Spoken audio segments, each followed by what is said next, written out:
শাহিন কসবার বৈষম্য বিরোধী ছাত্র আন্দোলনের একজন ক্ষুদ্র কর্মী।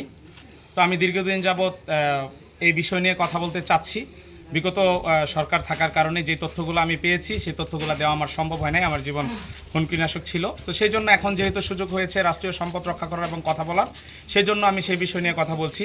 আজকে দীর্ঘ সময় প্রায় 2 ঘন্টা এখানকার বাপেক্সের যেই কর্মকর্তারা ছিল তাদের সাথে সাংবাদিকবৃন্দ উপস্থিত আছে, সাধারণ মানুষ এবং শিক্ষার্থীদের উপস্থিত আছে।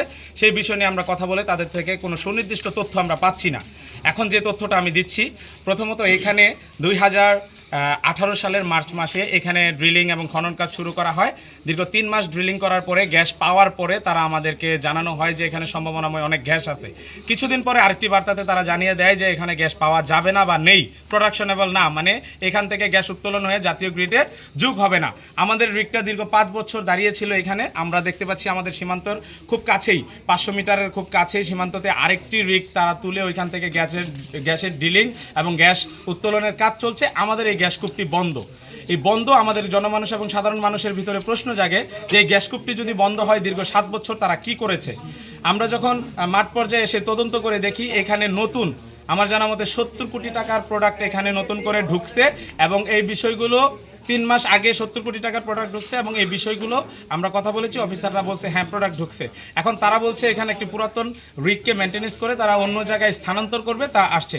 দর্শকবৃন্দ, আপনাদেরকে দেখাই এই যে বিষয়টা, এটা হচ্ছে আমাদের কসবা তারাপুরের যে মূল গ্যাসকূপের যে ওয়েল বলে সেটা, এখান থেকে গ্যাস উত্তোলন হয়।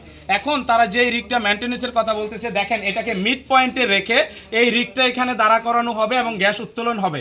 আমাদের কাছে খুব সুন্দরভাবে এইখানকার প্রত্যেকটা জনগণ জানে এইখানের গ্যাসটা বন্ধ রেখে ভারতকে তোলার জন্য সহযোগিতা এবং পাচারের সহযোগিতা 5 বছর যাবৎ আমলারা করছে।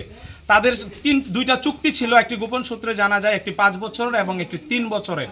আমাদের যখন এই সরকারের পতন হয়, যখন জ্বালানি বিভাগে যখন ডক্টর ইউনুস আসেন, সেই গ্যাস তোলা এখন বন্ধ হয় এবং এই রিগটিকে আবার তারা সচল করার জন্য চেষ্টা করছে। এখন আমার বিষয় হচ্ছে তারা যদি স্থানান্তর করে এখান থেকে এটা নিয়ে যায়, তাহলে এই মালামাল দিয়ে এখানে কি করবে এবং এটাকে মিড পয়েন্টে রেখে গ্যাস উত্তোলনের কার্যক্রম তারা করছে এবং তারা এখনও বলতেছে যে এখানে কোনো গ্যাস পাওয়ার বা সম্ভাবনা নেই, জাতীয় গ্রিডে যোগ হওয়া সম্ভাবনা নেই। তো আমাদের প্রশ্ন হচ্ছে তারা এই বিগত 6-7 বছর এখানে কি করছে এবং এই মালামাল আনছে, এগুলা দিয়ে কি করবে, আদৌ কি গ্যাস আমরা পাবো এবং কি কতটুকু পাচার হয়েছে তার হিসাব আমরা চাই। সাধারণ মানুষ হিসেবে, সাধারণ ছাত্র হিসেবে এবং এই ছাত্র আন্দোলনের একজন ক্ষুদ্র কর্মী হিসেবে দেশ ও জাতির কাছে এটা আমার প্রশ্ন রইল। এই যে রিপোর্টটি দয়া করে প্রশাসন, কসবা প্রশাসন অথবা বাপেক্স অথবা বাংলাদেশের যারা ঊর্ধ্বতন কর্মকর্তা রয়েছেন, এই মুহূর্তে জ্বালানি উপদেষ্টা রয়েছেন আমাদের ডক্টর ইউনুস, আমরা দয়া করে আমরা ওনার দৃষ্টি আকর্ষণ করছি, এই বিষয়টি সুস্থ তদন্ত দাবি করছি।